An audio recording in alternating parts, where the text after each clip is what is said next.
არ გამოტოვოთ კატოს საღამოები რადიო იმედზე.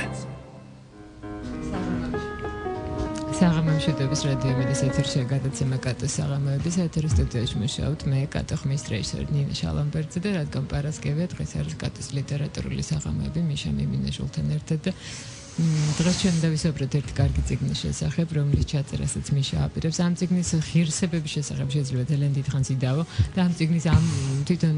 ღირსებებზე და თავად ყველაფერზე კიდევ უფრო საინტერესოა ის თავგადასავალი რაც მის გარშემო ტრიალებს და მე დღეს ნახე კანზასის უნივერსიტეტის საიტზე, სხვა სანდოს საიტზე და წყარაზე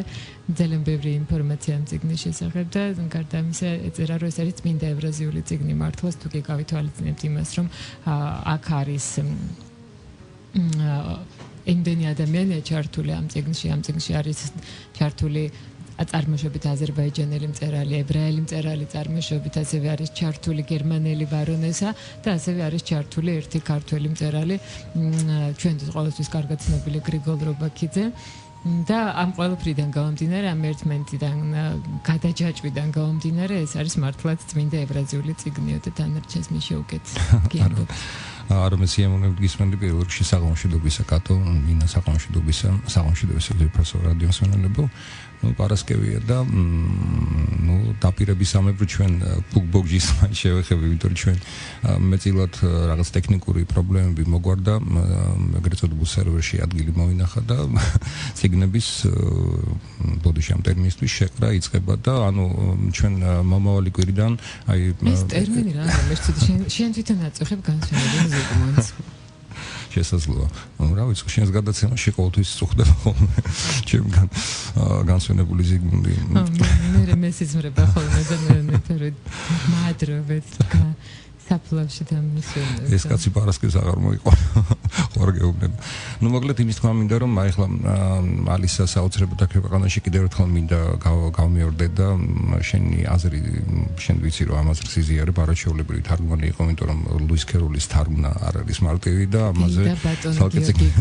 ნამდვილად დიდი მადლობა. ატივისცემას ბუდესტურებს ნამდვილად გადასავალის მოგონება მარტო რადგირდა. ნამდვილად. და იმას ვამბობ რომ აი ალისა გავიდა ეს კვირა ჩვენ რადიოს მოისმინა ახალი სეზონი ამ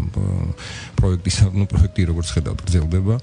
და საუბრობთ გაგრძელდება, არ ვიცი საბოლოო ჯამში როგორ იქნება, მაგრამ ჯერჯერობით ეგრეა და იმის თქმა მინდა რომ აი როგორც კი გავა წიგნი, მთლიანად აი მომავალ კვირას ეს მთლიანად ალისა დაიდება, უკვე ექნება საშუალება ჩვენს რადიოს მენელს ის თუ ვერ მოისმინეს პირდაპირ ეთერში ბუგბოგჯიზე შევზდენ და თუნდაც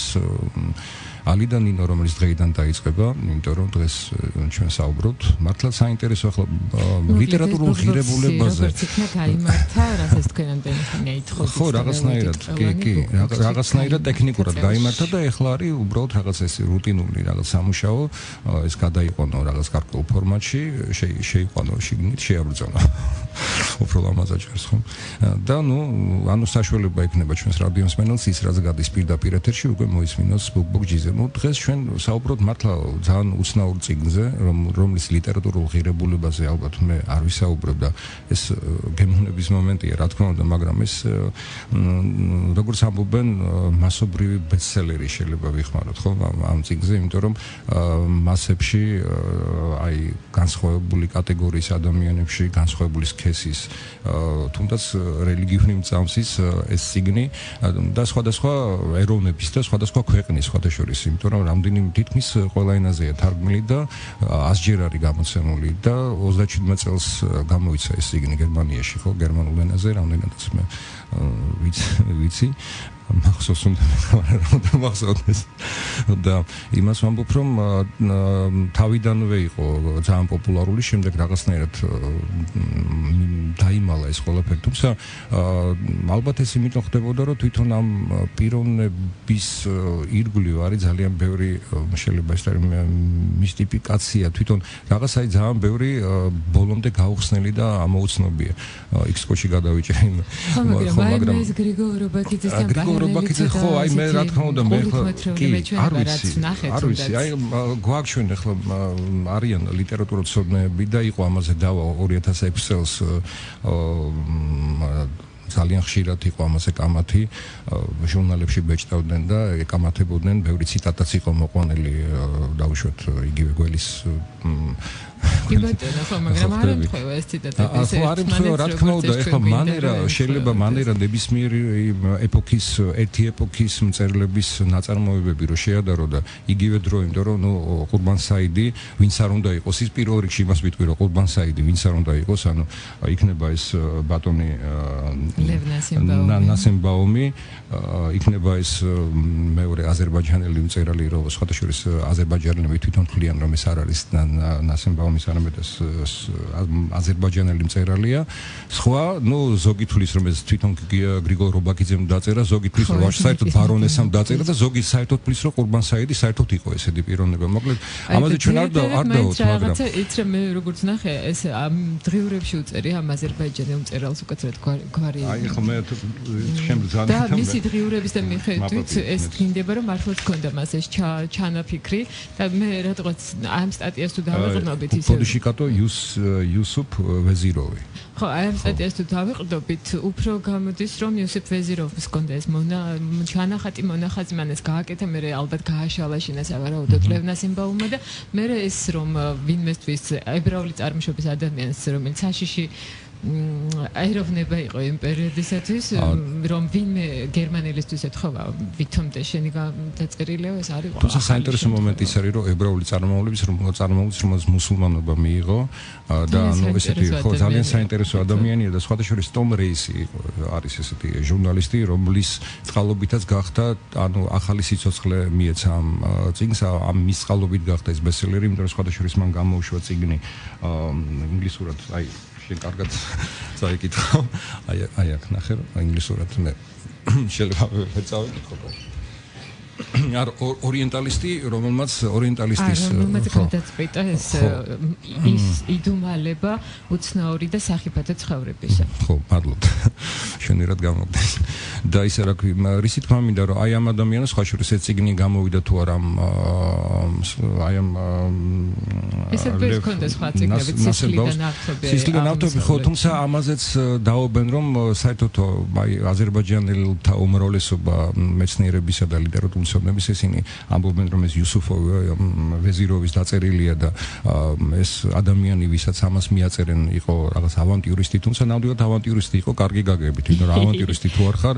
ასეთ წიგნს ვერ დაწერ. ძალიან საინტერესო წიგნია. მე ვფიქრობ რომ აი ვისაც არ აქვს ეს საკითხული რაღაცნაირად კარგია რომ გამოვიდა და კიდევ ერთ რამეს აღნიშნავ კატო რომ ვინც არ უნდა იყოს ავტორი, ის ჩვენი ბიჭია იმ გაგებით რომ ის ორივე ანუ ხო არა იმას ვამბობ რომ face control-ი გავლილი აქვს, ანუ იცის ჩვენო რადიოსმენელმა რომ 60 წელი გარდაცვლილი უნდა იყოს, ანუ ვინც არ უნდა იყოს ავტორი, ის სამწუხაროდ ახალგაზრდები გარდაიცვალნენ ორივენი, ვისაც მიაწერენ ერთის და მეორეს. ძალიან სამწუხარო არის ის რომ მე რაც ქართულ მასალებს გავეცანი გარკვეულს ყველაზე არ ვამბობ, სამწუხარო რომ ალისთან ინოს მიმართ არის ესეთი დამოკიდებულება, აი ეს რელიგიური დამოკიდებულება, რაც არ მინდა კიდევ უფრო დავწრევ მანდე, მაგრამ მე ერთ-ერთი სტატიის ავტორი არაქართველი, რომელიც წერდა და საუბრობდა ალისთან ინოს შესახებ, ის წერდა რომ ქრისტიანი რომეო და მუსულმანი რომეო და ქრისტიანი ჯულიეტა და ალბათ არ არის შემთხვევითი ეს კავშირი, იმიტომ რომ რომეო და ჯულიეტას შორის თავი არ არის ის, რომ ისინი თავს იკლავენ და ვიღმერთო მათ გარდა არავის ეს არ ყვარებდა. შექსპირს ეს არც უგულისხმე, იმიტომ რომ დასაწყისშივე გუნდი ამბობს, რომ თუ ვით მოკვდება ორი ბავშვი ძველ შუღლისა, ძველ მტრობისათვის, ხო, იმიტომ რომ და ბოლოს ყველაზე მნიშვნელოვანი ალბათ რაც არის თავარი ფრაზა, რაც ხშირად გვავიწყდება და უფრო ახსოვს ყველა ჩვენგანს ალბათ, რომ აი და სამწუხარო სხვა ამბავი იქნება განავიდრე ამბავი რომეო და ჯულიეტაზე. ამაზე უფრო მნიშვნელოვანი ფრაზაა შექსპირს აქვს სულ სხვაგვარი ესე ძალიან ფაქიზად გაპარებული, რომ როდესაც პრინცი მოდის და ამბობს რომ ყველანი დავისაჯეთ, იმიტომ რომ მეც დავისაჯე, იმიტომ რომ თქვენს შულს თვალს ვარიდებთ, იმიტომ რომ მერკუციო დაკარგა მან თავისი ნათესავი, თავისი კუზენი და მთავარი ფრაზა რაც თითეუნება მონტეგებს და კაპულეტებს, რომ ზეცამ მოგიკლა სიხარული თვით სიყვარულით. და აქაც მე მგონია რომ აი ძალიან მნიშვნელოვანია ის რომ აი ეს ორი ადამიანი სხვადასხვა რელიგიის, სხვადასხვა აბსოლუტურად განსხვავებული ოჯახებიდან განსხვავებული, ყველაფრით განსხვავებული ხდება ერთმანეთს და თუნდაც ის ყბადაღებული ძეგლი რომ რა აი რაღაცა პენეტრაციად რო გვეჩვენებოდა და პენეტრაციად რო ყოფილიყო რა იყო ამაში ცუდ ვერაფრით ვერ წარმოვიდგენ რატომ გწყინს რომ ნუ მე ძალიან ბევრგან წავკითხე რომ ნინო აზერის ხასა და რაღაცა და მე მგონია ამ შემთხვევაში განსვენებული ზიგმუნდი აი ნამდვილად სწორედ ამატებდა რომ ვიცი რა არ ვიცი რა სურთ ქალებს და ფრჩხილებში მიამატებდა ქართულ კაცებს სწორედ მე ყოველთვის ვამბობდი რომ აი თავისებურად კეთდება ხოლმე ეს გადაცემა და თავისით მოდის ხოლმე მე ხო არავის არ უთქვამს და აი თავისით მოვიდა ეს ყველაფერი და ყველაფერი დაემთხვა და ალბათ როდესაც ეს სიგნი გაჟღერდება ნუ ისაც აქვს საკითხული მიხვდება რომ არანაირად არ შეიძლება ამაზე სერიოზულად ლაპარაკი ის აღარ გავიმეორებ იმას რომ აშუაშია ეს აზერის ხასა და ეს არის ძალიან სამწუხაროა იმიტომ აბსოლუტურად ფაქტს მე ძალიან ბევრ აზერს ვიცნობ არა ქართველს, არა ანუ აქაურს ეს მინდოდა მეთქვა და მე ამ აზერებისგან მომწონია საოცარი მოლოცვა აღდგომისა და შობისა, როგორ ულოცავენ ისინი და როგორ გულითადად ულოცავენ ისინი ქრისტიანებს აღდგომასა და შობას და ნუ დავიწყებთ ახლა აქ იმას რომ ისინი იეშუა იბნ მარიამს აღიარებენ, უბრალოდ ისინი ძალიან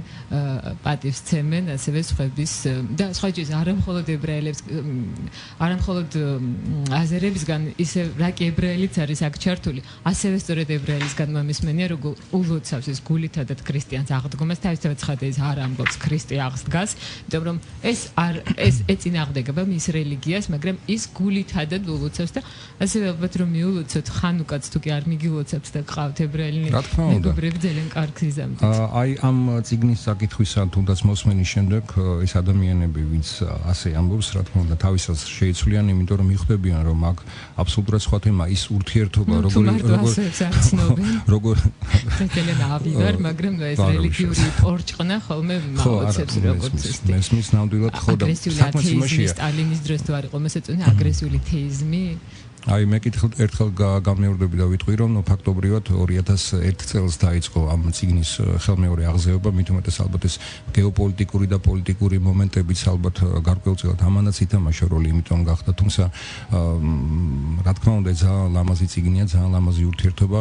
და მოშორებული არ იყო ლაპარაკი ნინო ყიფიანის მშობლები, ნუ ქონდათ მათ რა თქმა უნდა ის მომენტი რომ მიყვება ალიხან შირვანშირს, მაგრამ ნუ შირვანშირი არ იყო ხელწამოსაკრავი ადამიანი ხო, აბა შირვანშირებს ზუსტად ესეთი მომენტია, იმიტომ რომ ყიფიანებმა იქ იწერია რომ 24 წლის თავისი ესეთი ერთგული მსახურების იმპერიის შემდეგ მიიღო მან წოდება და სხვადასხვა იქ შუშაში რო ქეიფობდნენ ყარაბაღში, ის უკვე შირვანშირი იყო თავიდან შირვანშირი და იქ არანაირის მომენტი, რა თქმა უნდა არის ეს ფაქიზი მომენტები, თუნდაც მაშინ როდესაც ისინი დაღესტანში ჯვარს იწერენ და მისი მეგობარი რომელიც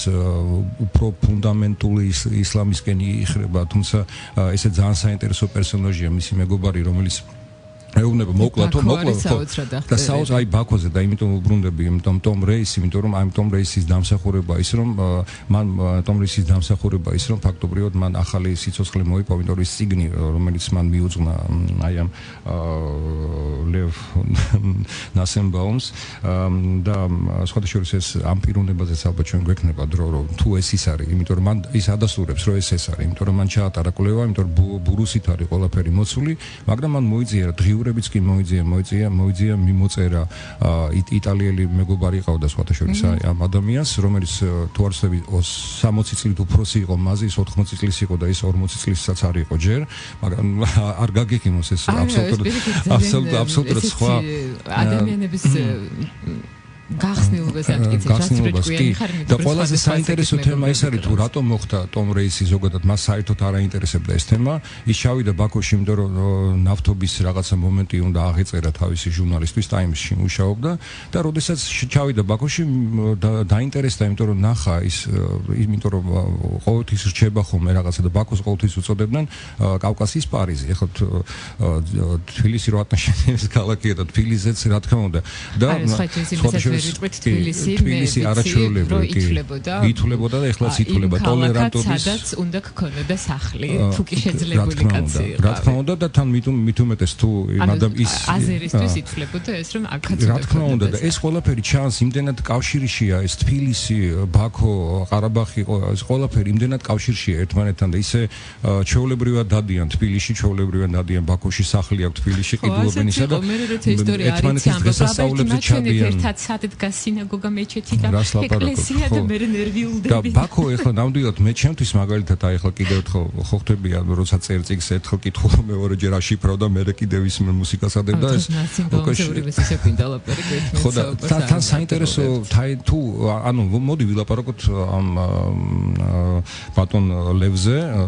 როგორც ამ წიგნის ავტორზე და თვითონ არის ესეთი ამბები რომ ავტორი მოდი აი ამ ვერსიას მე რატოაც გქონია რომ ავტორი ვერ ირკვევა მართლა არ არის ისეთი მნიშვნელოვანი ეს ავტორი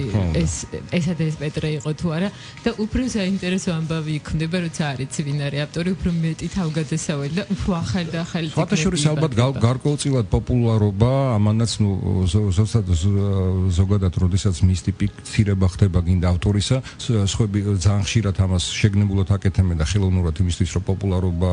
არა მე რა არის ამაში ცოტი მე ვფიქრობ რომ არის იმიტომ რომ ხუდაბუძით ხო და საქმე იმაშია რომ აი ძალიან საინტერესოა თვითონ ბაქო აღწერილი ჩემთვის მაგალითად აი ბაქო აბსოლუტურად სულ სხვა კუთხით წარმოჩნდა აშკარად ეთყობა რომ ეს ადამიანი ამ ქალაქში ცხოვრობდა ვინც არ უნდა იყოს ეს ავტორი ისე კარგად არის აღწერილი და აშკარად ეთყობა დამოკიდებულება როგორც არა მიკერძოებითი აი ხო შეიძლება შენ იყო ბაქოელი და ყველაფერი კარგი აღწერო ანუ იმდენად არის ეს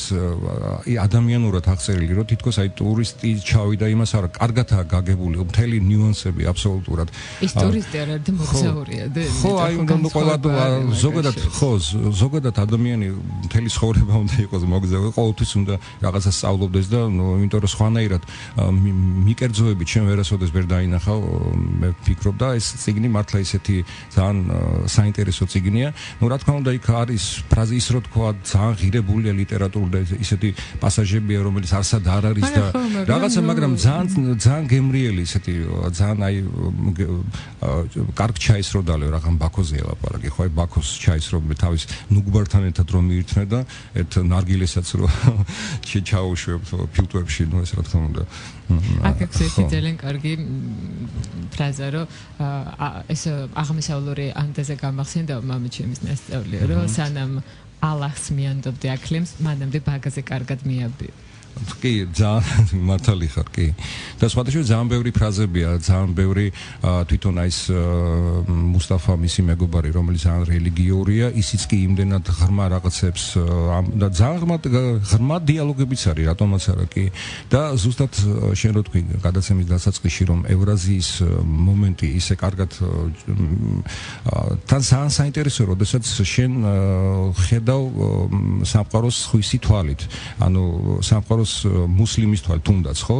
და საინტერესო კიდე თუ ანუ ხო შევთანხმდით რომ ავტორზე ვილაპარაკოთ როგორც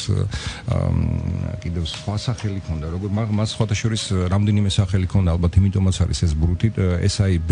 ანუ უდაბნოს კაცი ესე დაირქვა მან მას შემდეგ როდესაც წითლები შემოვიდნენ წითლები დავიდარება ბაქოში და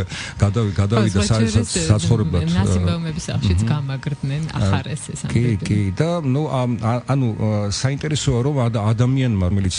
სხვა შორის მისი мама და დედა თბილისში ცხოვრობდნენ თბილისში დაიწერეს ნუ ჯვარი კი ნუ ებრაული ოჯახი იყო და ალბათ სინაგოგაში სადღაც ამ კაცმა ამ ტომ რეისმა მოიძია კიდეც რაღაც მათი ეს ქორწინების რაღაცა ებრაულად ქორწინების რიტუალი ხო მაპატი არ მახსოვს და ანუ ეს დოკუმენტაცია მოძებნილი მე იმას ვამბობ რომ იმდენად არის როგორ კეთობა ქვია ებრაულად ქორწინების რიტუალს თუ სწორად ხო და ანუ რაღაცა დოკუმენტურად ხო ეს სადღაც ირიცხება და რაღაცნაირად ეს ყველაფერი ფიქსირდება უბრალოდ და ეს დოკუმენტი არის ნაპოვნი და თბილისში აქვს მათ და ნუ თბილისში რო ცხოვრობდნენ მაშინ ჩაისახა ეს ადამიანი და დაიბადა შემდგომ უკვე ნუ ზოგი ამბობს კიევში დაიბადა მაგრამ ბაქოში ცხოვრობდა მაგრამ აი ეს თბილისური მომენტი არაერთხელ იყო ჩამოსული და ეხლა რაც შეეხება თვითონ ალის და ნინოს რეალურ პროტოტიპებს და პერსონაჟების საიდან მოვიდა ეს ცოტათ ისეთი მომენტია აშკარად ეთყობა ამ ადამიანს რომ აი იცის ქართველი ქალის ფასიც რატომაც არა ზოგადად თბილისი იცის ძალიან კარგად არის აბანო აღწერილი რომ სიძე რო გახდება უკვე შერვაში რომ დაპატიშება და ჯაყელებიდან გადადის ჭავჭავაძეებში ჭავჭავაძეებიდან სხვაგან და გვარებით უსიერთყეს და საინტერესო მომენტია გრიბოიდოვის საფლავთან რომ მივლენ და რომ ამბობს რომ მისი წინაპარი მონაწილეობდა ამ გრიბოიდოვის იმაში რა ქვია ეგზეკუციაში ესე ბილად რომ თქვა და ჩვენ როგორც ოდესღაც ხარებდნენ რუსულს როცა გვასწავლიდნენ რომ არა არა ჩვეულებრივია რომ ჭავჭავაძის ქალი მეათხოვეს რა თქმა უნდა სვანაირად იყო და აქ აი ძალიან საინტერესო პასაჟია შენ თუ გახსოვს კატო რომ აი თვითონ ის ამბობს რომ ორი წინაპარიო ერთისო ანუ იმ ნინოს ჭავჭავაძე ანუ ორივე ფაქტიურად მტრებია იმიტომ რომ ნინოს მოუკლეს ქმარი ანუ მის დიდ ბების ვიღაცა მოუკლა ქმარი მისი ქმრის უკვე აწინდელი ქმრის ანუ აი ეს მათი ურთიერთობა მათი სიყვა ესე ძალიან ფაქიზია ძალიან თემურლენგის ყველა შეცდომა ნამდვილად ხო ქაშვეთან რო დგას ხო შეიძლება ქაშვეთის აღწერას რადგანაც ყოველთვის ამბობენ რომ რობაქიძის ამ პასაჟებში ხედავენ მსგავსებას და ასე შემდეგ. ეთილი მომდენო საათში გავახსოვთ ახალებს. არ გამოტოვოთ კატოს საღამოები რადიო იმედზე. დავდება ჩვენი გადაცემა და ჩვენ ვაგრძელებთ საუბარს ყურბან საიდის შესახებ და ანუ ყურბან საიდად მოდით ამჯერად მოვიაზროთ ის ბატონი რომელიც ცნობილია ხო როგორც ესადბეი და ასევე როგორც ლევნა სიმბოლი. ლეო ესადბეი ასეც იწოდება, ნუ მართლა ძალიან საინტერესო პიროვნება, ნუ ვინც არ უნდა იყოს მოდი ხო შენ აბსოლუტურად მართალი ხარ რომ ამას არანაირი მნიშვნელობა არ აქვს, რამე თუ შეიძლება ეს მართლა მასობრივი ბესტსელერია, თავში როგორც თქვი, მაგრამ ყოველ შემთხვევაში მასში არის პეტროვის ამბავი იყო ამის წერა ხო ილიფსო პეტროს რო კითხეს როგორ წერთო და ერთი ჩვენგანი წერს და მეორე რედაქციაში დარბის ხო ნუ ალბათ ხო მაგრამ ფაქტი ის არის რომ ეს არის რაღაცა გარკვეული დროის ციგნი რომელიც ახლა ძალიან აქტუალურია თავისი შინაარსით და აქტუალური თუნდაც იმიტომ რომ აი ქანდაკებასთან დაკავშირებით შენ თქვი და რა კომენტარები მოყვა ამას Facebook-ზე აღარ გამეორდები და ეს უბრალოდ უსოთინრობის მომენტია იმიტომ რომ ადამიანს რომელსაც აქვს საკითხი რომელსაც აქვს საკითხული ალიდანინო მიხდება რომ არავინ არავის ხასა არ არის და როგორი ურთიერთპატივისცემა როგორი ურთიერთ სიყვარულზე არაფერი რო თქვა აი ყველანაირად თავისუფალი ყოველგვარი კი შეიძლება იყოს დაუშვათ სხვა მწამსის ადამიანი მაგრამ როგორ შეიძლება თან არსებობა არა მხოლოდ თან არსებობა ერთი ადამიანისა მეორესთან არამედ თან არსებობა როგორც ოჯახი და კიდევ ერთხელ რო გავესწროთ ამ კარგი ბიჭის ფრაზა რომლის შესახებაც ჩვენ ცოტა ხნის წინ ვისაუბრეთ ვიქტორ ფრანკლი როგორც ამბობდა ღმერთისთვის თუ ის არსებობს მისთვის ის უფრო მნიშვნელოვანია თქვენ კარგი ადამიანი ხართ თუ არა ვიდრე ის გჯერათ თუ არა თქვენ მისი და აი ეს აზიის და ევროპის მომენტი საკა ძალიან საინტერესო ანუ ის უდაბნო დავუშვათ ეს უდაბნო შვილია და ქართველებს უფრო ტყე და უფრო სხვა გარემო სტრაფი მდინარეებიდან მაგრამ იმდენად სწორია ერთის და მეორეს უბრალოდ ნუ რა ქნა ის დაიბადა იქ და უნდა მოგდეს იქ და იქაურობით იქაური გარემოთი და იქაური შინაარსით აღიქონს ამ სამყაროს რომელიც მრავალფეროვანია მაგრამ შეიძლება დაიბადო მუსულმანად შეიძლება დაიბადო აბსოლუტურად სხვა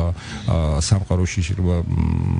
ნიკარაგუაში დაიბადო ამ მნიშვნელობა აქვს მაგრამ ყოველ შემთხვევაში აი ის აღქმა იმისა რაც არის ზოგადად სამყარო ადამიანობა ურთიერთობით რა თქმა უნდა და აი კიდევ ერთხელ ვამბობ რომ ძალიან დიდი სიამოვნებაა ელის ჩვენს მსმენელს და რაღაცნაირად მე ცოტათი სიამოვნებს რომ ეს წიგნი ჩავწერეთ და მით უმეტეს ავტორის ვინც არ უნდა იყოს იგი კიდევ ერთხელ ჩვენ ამის საშუალებას გვაძლევს რამე თუ 70 წელი ის უკვე გარდაცვლილია კიდევ ერთხელ ეს არ არის კომერციული პროექტი და არანაირად აქ და რაღაც ესეთი მოდავებას ადგილი არ ექნება და ბევრი პასაჟი დასისრული არის ძალიან მნიშვნელოვანი ზუსტად ის რომ ჩვენ რელიგიური ანუ სხვადასხვა წამსის ადამიანების ურთიერთობაზე ვლაპარაკობთ როტმისტრი ილიას ბეგი რომელიც ასრულებს აი ამ ყველაფერს ეს ნუ მისი სიტყვები ის არის ამ შემთხვევაში პერსონაჟი რომელიც ასრულებს ამ წიგნს არის რომ ალიხანში ერვანში დაიღუპა 5 საათზე და 15 წუთზე განჯასთან და ხიძე ზარბაზნის გვერდით ეგდო და ღამით ჩავედი რომ დამემარხა 8 ტყვით იყო განგმურველი ეს რეული ჯიბეში ვოპოვეთ ღმერთი ინებებს იმის წელს გადავცემ დილით გამთენისას ვიდრე რუსები შეტევას დაიწყებდნენ ეკლესიის ეზოში დავმარხე დასრულდა ჩვენი რესპუბლიკის სიცოცხლე როგორც სიცოცხლე ალიხან შირვანშირისა და სხვა რესპუბლიკის სიცოცხლეც დასრულდა ისე იყო დრო და თავრობამ თქვა დედა ლენინი მე ამას რა ფრა გამიკეთებდაო ის გამახსენდა ახლა კუსტურიც არ ამასატანე მაგრამ იყო ესეთი ქვეყანა რომელსაც იუგოსლავია ერქვა გახსოვს underground ფილმი და ნუ მართლა ძალიან საინტერესო ძალიან ლამაზი და ძალიან ესეთი ფილმია ფილმი არ წიგნია კიდევ ერთხელ ამბობ ლიტერატურულ ღირებულებაზე და აქ საერთოდ მოსატანი არ არის და უპრიანი არ არის რამე თუ ეს წიგნია რომელიც უნდა წაიკითხო და ბოლოს მიხვდები თუ რაზე საუბრობენ და სად არის შავი და სად არის თეთრი საბოლოო ჯამში ასე ნუ კიდევ ერთხელ გავიმეორებ რომ ბოგჟის რაც შეეხება ანუ ეს დღეს გავა პარასკევს უკვე დღევანდელი დღით ანუ დღეს დაიწყება შაბათ-კვირას ნუ არ გადაშვენი პროექტი მაგრამ შაბათს გაგრძელდება ის კვირა ალბათ ნუ რამდენსაც დაიტევს 3 თავი გავა ალბათ გამომდინარე რაოდენობიდან და ნუ როგორც კი გავა თითო თავი შემდგომ უკვე ბოგჟიზე აიტვირთება და ყველას ვისაც არ აქვს საშუალება პირდაპირ ეთერში მოისმინოს ჩვეულებრივად შევენ ბუგბოქშიზე დაკლიკავენ თუ ქართულად დააწკაპუნებენ და მოისმენენ. ნუ რა ვიცი, კატო აქ უამრავი თემის ირგვლივ შეიძლება საუბარი, როდესაც საქმე ეხება ალის და ნინოს მithumetes მის ტიპიცირებით და ესეთი რაღაც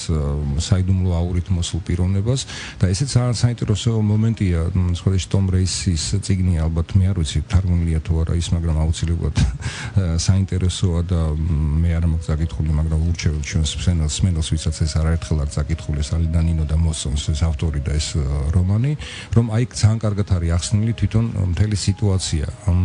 ანუ პოლიტიზირებული ესეთი გეოპოლიტიკური კუთხით არა, უბრალოდ მას აინტერესებს როგორ გახდა ეს ადამიანი. დაუშვათ ანუ რატომ გახდა ეს ადამიანი იმდენად სხვადასხვა ეს წიგნი ითვლება აზერბაიჯანის ერთ-ერთ ლიტერატურულ შედევრად. და აზერბაიჯანში არის წიგნების მაღაზიების ქსელიალი და ნინო. დიახ ნამდვილად და ეს სულით რო წაიკითხა მიხვდები რომ ეს ადამიანი არის აზერბაიჯანი, იმიტომ მიხვდება ის სპარსეთში რო გადავლენ, ნუ ახლა თუნდაც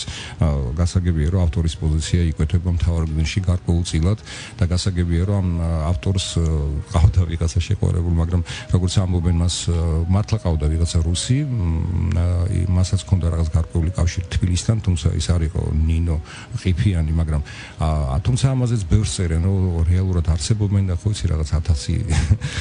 ჯორ თამაშებენ ხოლმე შეყვარებულებთან მაგით მართლა უყვათ ერთმანეთი ხო და მე ვიცი რომ უკვე ნუ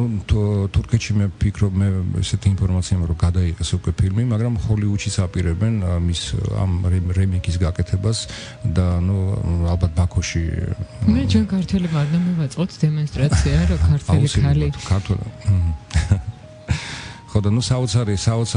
სილამაზით არის ბაქოს აი შეუძლებელი ადამიანს არ უყურდეს თავისი ქვეყანა, არ უყურდეს თავისი ქალაქი და ესეთი წიგნი დაწეროს, ანუ ვინც არ უნდა იყოს ავტორი, თუმცა კიდევ ერთხელ იკვეთება რომ ეს არ არის რაღაცა მიკერძოებული მომენტი, რომ აი ბაქოელი ვარ და ყველაფერი კარგია ბაქოში, მაგრამ ისე იწერება თუნდაც ის პატარა ნიუანსები, რომელიც შეიძლება მოგეჩვენოს ცოტა არა ევროპულად, მაგრამ აი აღმოსავლური თავაზიანების აღწერა რო არის რომ ბიძაჩემი ჩამოვიდა, რომელსაც არ ყავდა შვილი თავისი საყვარელი ცოლისგან და აი მე ვიცოდი რომ უნდა დამეწყო ჯერ სხვა ამბებიდან და მე ნუ მოკითხეთ ეს შიგადაში გუნდა ბოლოს რო თქვა და თან თვითონ რომ მიიყვანა რომ სხვათა შორის ხო და აი აქ ჩვენ რო ჩავიერთო აი აქ ერთი ამასინა ჩამოვიდა ერთ-ერთი ექიმია რომელსაც შეუძლიაო რაღაცა ახალი რაღაც არც კი უთხრა რისთვის ჩამოვიდა ნუ და ძალიან კარგად არის აღწერილი ფლავს რო შეექცევენ და ეს რამბოს რომ მე ჩანგლით ვერ ვეხერხებდი ესე ფაქიზად მეჭამა ეს ფლავი როგორც მამჩემი 3 თითის მეშვეობით ახერხებდა ეს ნატიფად აეღო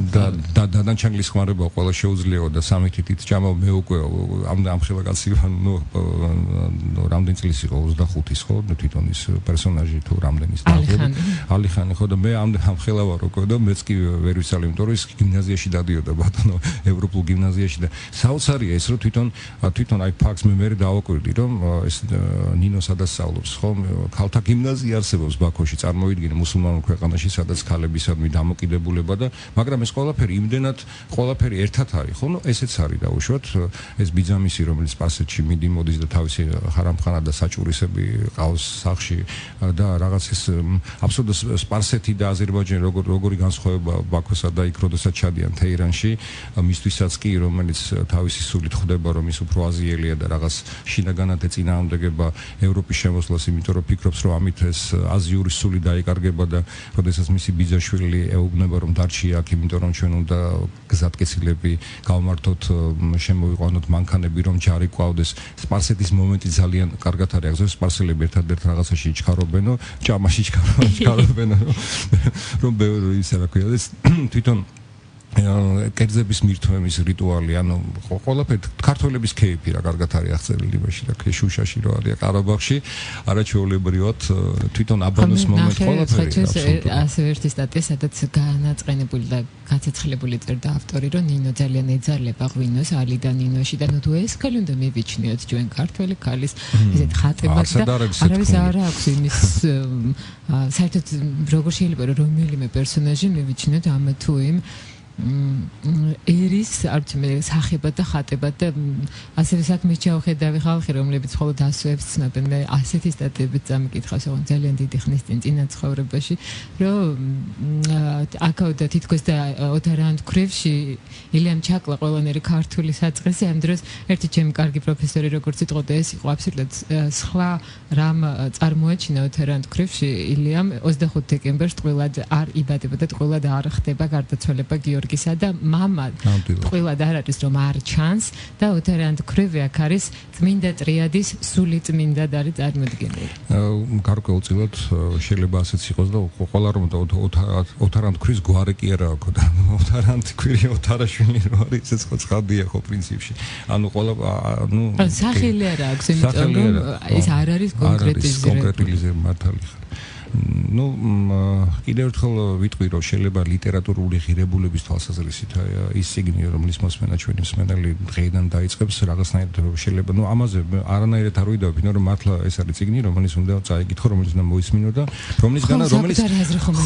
რომელიც არ ჩაივლის ისე უბრალოდ და რაღაცა დაგრჩება, თუნდაც ის სასიამოვნო განწყობა არ მეყარს, ისეთ განწყობა კი არა, რაღაც განწყობის თეორია. არა, სხვა რამეს ვამბობ, პატარა რაღაც სასიამოვნო ნალექი, რაღაცა ის სიო, რომელიც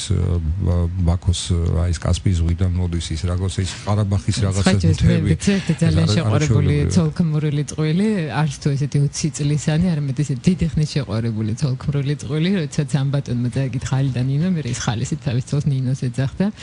და აი ამ სოფეს ჩვენი ნინო, ჩვენი პირადი ნინო გვანიშნებს რომ გადაცემის დასრულების დროა და ჩვენ გემშვიდობებით წინგელით საინფორმაციო გამოშვება ხო ნინა და გისურვებთ რომ ხვალინდელი დღე ყოფილიყოს დღევანდელზე უკეთესი და ზეგინდელი კიდე ხვალინდელზე უკეთესი. უბრალოდ ეს ხვალინდელი დღე ყოფილიყოს უარესი ზეგინდელზე და ორშაბათ იყოს კარგი კვირისაცინი